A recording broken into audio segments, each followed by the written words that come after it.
लेकिन भारतीय जनता पार्टी अब नीतीश कुमार को, जिसका जनाधार कुछ नहीं रह गया हो, जो जनता में जनाधार विहीन हो गया हो, वो ऐसे लोगों को भारतीय जनता पार्टी नहीं लेती है। लेकिन हम सब बात को याद रखते हैं, लेकिन हमारे यहाँ उनकी कोई जगह नहीं है। मैदान में भी नीतीश कुमार दो हाथ करने के लिए तैयार हैं। उन्होंने कहा कि अगर चुनाव कभी भी होता है तो हम लड़ने के लिए तैयार हैं। अब भाजपा ने अल्टीमेटम दिया कि 24 घंटे में विधानसभा भंग करिए।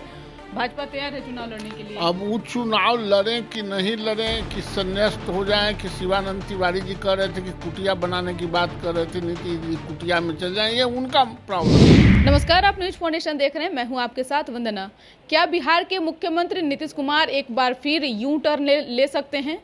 क्योंकि बिहार की सियासत तो तेज हो ही गई है, लेकिन इसकी महक दिल्ली तक पहुंच गई है। इसलिए क्योंकि राजद इन दिनों कह रहा है कि जदयू के बिना जो है भाजपा अस्तित्व विहीन है। हमारे साथ बात करने के लिए हैं भाजपा के वरिष्ठ नेता नवल किशोर यादव। क्या लगता है, नीतीश कुमार यूं टर्न ले सकते हैं? आप लोग गले लगाने के लिए तैयार हैं? हमारे यहाँ तो दरवाज़ा उनका बंद है, फाटक बंद हो गया है। लेकिन जिसको यू टर्न मारने की आदत है वो अपना यू टर्न किधरों मार सकते हैं, ये उनकी मर्जी है। लेकिन भारतीय जनता पार्टी अब नीतीश कुमार को, जिसका जनाधार कुछ नहीं रह गया हो, जो जनता में जनाधार विहीन हो गया हो, वो ऐसे लोगों को भारतीय जनता पार्टी नहीं लेती है। लेकिन आप कह रहे हैं, आपके सहयोगी दल, चाहे आप बात कर लीजिए जीतन राम मांझी की या फिर उपेंद्र कुशवाहा की, वो लोग काफ़ी चिंतित हैं इस विषय से कि नीतीश कुमार की जो मानसिक हालात है वो सही नहीं है। अगर वो यू टर्न लेते हैं तभी उनकी भलाई है। तो वो सब मिला लें, यू टर्न करते हैं तो वो सब मिला लें। हम भाजपा की वकालत करते हैं या हम जीतन राम मांझी के स्पोक्समैन हैं और उपेंद्र कुशवाहा के स्पोक्समैन हैं? हम भारतीय जनता पार्टी की बात करते हैं, भारतीय जनता पार्टी के हम कार्यकर्ता हैं, तो इसलिए हम भारतीय जनता पार्टी की बात करेंगे। रोड पर चलते कौन क्या बोल रहा है उसका नोटिस भारतीय जनता पार्टी नहीं लेती है। कभी भाजपा भी तो दिल से दिल मिलाकर, कंधे से कंधे मिलाकर चलती थी। नहीं, भाजपा तो दिल से दिल ही मिलाती है। दिल लगाने को तैयार है। हमने दिल लगाने के लिए, यहाँ दरवाजे बंद है तो दिल कैसे लगेगा? भारतीय जनता पार्टी जिसके साथ जितना दिन रहता है उतना दिन हर हाल में दिल और दिमाग दोनों से साथ होके ही चलता है और साथ रहने की आदत है। और जो गया तो बाय बाय, उसको हाथ हिला के हम लोग बाय बाय कर देते हैं, दरवाज़ा बंद है। अब वापस नहीं आ सकते हैं? हमारे यहाँ नहीं आ सकते हैं। बीजेपी में नहीं? नहीं, पक्का कोई रास्ता नहीं है। और अगर यूं टर्न लेते हैं और फिर अगर कुछ बात बनती है नवल जी, तो इस बात को याद रखिएगा। नहीं, हम सब बात को याद रखते हैं, लेकिन हमारे यहाँ उनकी कोई जगह नहीं है। मैदान में भी नीतीश कुमार दो हाथ करने के लिए तैयार हैं। उन्होंने कहा कि अगर चुनाव कभी भी होता है तो हम लड़ने के लिए तैयार हैं। अब भाजपा ने अल्टीमेटम दिया कि 24 घंटे में विधानसभा भंग करिए। भाजपा तैयार है चुनाव लड़ने के लिए। अब वो चुनाव लड़ें कि नहीं लड़ें, कि संन्यास्त हो जाएं, कि शिवानंद तिवारी जी कह रहे थे कि कुटिया बनाने की बात कर रहे थे, नीतीश जी कुटिया में चल जाएं, ये उनका प्रॉब्लम है। चुनाव होगा तो हम लोग तो चुनाव लड़ेंगे ही, हम लोग चुनाव लड़ेंगे, चुनाव जीतेंगे, भारत की सरकार नरेंद्र मोदी के नेतृत्व में पुनः गठन करेंगे और फिर विश्व गुरु बनाने के प्रति अग्रसर हो जाएंगे। देश को सर्वोच्च स्थान पर पहुंचाना है। एक सवाल यह भी है कि महिला आरक्षण को लेकर लंबे समय से ये चर्चा चल रही थी। आज हालांकि जो है एक ऐतिहासिक एक दिन जो है वह कहा जा रहा है कि महिलाओं के हित में जो फैसला लिया गया है, आरक्षण की बात कही गई है 33%, वह कहीं ना कहीं जो है अच्छा हुआ है। लेकिन कुछ लोग इसका विरोध जता रहे हैं। लोकतंत्र है, नीतीश कुमार इसके पक्ष में थे। लोकतंत्र है, सबको अपनी अपनी बातों को रखने का अधिकार है। वैसे ये जो महिला आरक्षण बिल है वो सिर्फ महिला के लिए नहीं, देश के लिए, सबको रिप्रेजेंटेशन मिले इसके लिए प्रावधान होता है। सिर्फ महिला बढ़ेगी नहीं सो नहीं, महिला बढ़ेगी तो देश भी बढ़ेगा और समाज भी बढ़ेगा। इस दृष्टिकोण से महिला बिल पर बात होनी चाहिए। एक सवाल यह भी है कि बिहार के मुख्यमंत्री का इन दिनों जो तस्वीर कई देखने को मिल रही है, जिसमें कभी वो किसी भी मंत्री के गर्दन पकड़कर किसी से मिलाने लग रहे हैं, या फिर यूं कहें तो जब सवाल किया जा रहा है तो तेजस्वी यादव को आगे कर दे रहे हैं।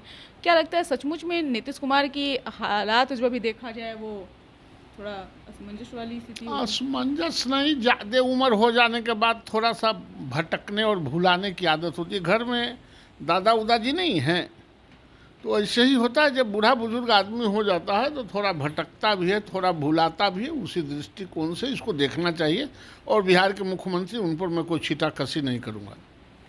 अब आप उनको मतलब जो रिस्पेक्ट है वो आप लोग दे रहे हैं? अरे मुख्यमंत्री हैं, आप मान लेते हैं वो भुला जाते हैं, केकरो गर्दन पकड़ लेते हैं, केकरो पैर पकड़ लेते हैं, ये अलग बात है। लेकिन हमारा मुख्यमंत्री है, इस तरह की बातों में मैं जाने वाला नहीं हूँ, मैं उनकी इज्जत करता हूँ। यानी आने के बाद में भी इज्जत बरकरार रहेगा? कहाँ आने के बाद? कहाँ कहीं चले गए क्या मुख्यमंत्री जी? भारतीय जनता पार्टी में वापस? भारतीय जनता पार्टी में अमित शाह जी ने कह दिया है इनके लिए दरवाजे बंद है। शिक्षा को लेकर के क्या कहना है? के पाठक ने जो अभी निर्देश दिए हैं, चाहे जो डिसीजन ले रहे हैं, लगता है सब कुछ हित में हो रहा है? अब ये तो बात के पाठक बताएंगे। जब तक स्कूलों में बच्चों को बैठने के लिए सारे शिक्षक बैठे हुए हैं, अभी सारे शिक्षक गए हैं। जब एक ही क्लास में, एक ही रूम में 5 तरह के बच्चे बैठेंगे, 8th 9th 5th 6th, 5 बच्चे, और एक ही ब्लैक बोर्ड पर 5 भाग में कोई संस्कृत पढ़ाएंगे, कोई इंग्लिश पढ़ाएंगे, कोई मैथ पढ़ाएंगे, कोई हिंदी पढ़ाएंगे, तो इसका हश्र क्या होगा? आप जब तक जगह व्यवस्था नहीं करें, आप बच्चों के लिए इंफ्रास्ट्रक्चर में बाथरूम की व्यवस्था नहीं करें, आप यूरिनल की व्यवस्था नहीं करें, शिक्षक नहीं है, एक एक स्कूल में न मैथ के टीचर है, न इंग्लिश के टीचर है, न फिजिक्स के टीचर है, न केमिस्ट्री के टीचर, जब तक आप टीचर नहीं देंगे, कॉमर्स आप खोल दिए, कॉमर्स में एक भी टीचर नहीं है, आप टीचर नहीं देंगे तो गाली देने से स्कूल और कॉलेज नहीं चलते हैं। ये सुसज्जित तरीके से इसको चलाने की ज़रूरत है, वो चलाना ज़रूरी है। तो नामांकन जो भारी संख्या में रद्द किया गया है, तो भारी संख्या में रद्द कर दें, स्कूलें को बंद कर दें। जब आपके यहाँ शिक्षक नहीं रहेगा तो वो कहीं न कहीं बच्चे पढ़ेंगे, वो ट्यूटर के यहाँ चले जाते हैं, कोचिंग में चले जाते हैं, तो आप उनका एडमिशन कैंसिल कर दीजिए, गर्दन काट दीजिए, इससे कोई मतलब नहीं। कोई बड़े लोगों के तो बच्चे इसमें पढ़ते नहीं हैं, सब निरीह प्राणियों के बच्चे पढ़ते हैं, सब गरीबों के बच्चे पढ़ते हैं, जो सब समान स्तर के नीचे के बच्चे पढ़ते हैं। तो जिस तरह से पहला दफ़ा जब प्रैक्टिकल के ऑपरेटर से हैंडल करने के लिए बच्चों को सिखाया जाता है तो बेंग को चीरा जाता है, वैसे ही जिस तरह से हम बच्चे बेंग को ऑपरेशन करते हैं, वैसे ही ये सारे लोग गरीब के बच्चों को ऑपरेशन कर रहे हैं। इसके चिल्लाहट भी कान तक नहीं जाएगा। समुचित व्यवस्था हो, यह ज़्यादा जरूर। शिक्षा और चिकित्सा बिहार के खत्म है। बिहार के शिक्षा मंत्री प्रोफेसर चंद्रशेखर के स्वप्न में भगवान राम आए और बोले कि मुझे मार्केट में बिकने से बचा लो।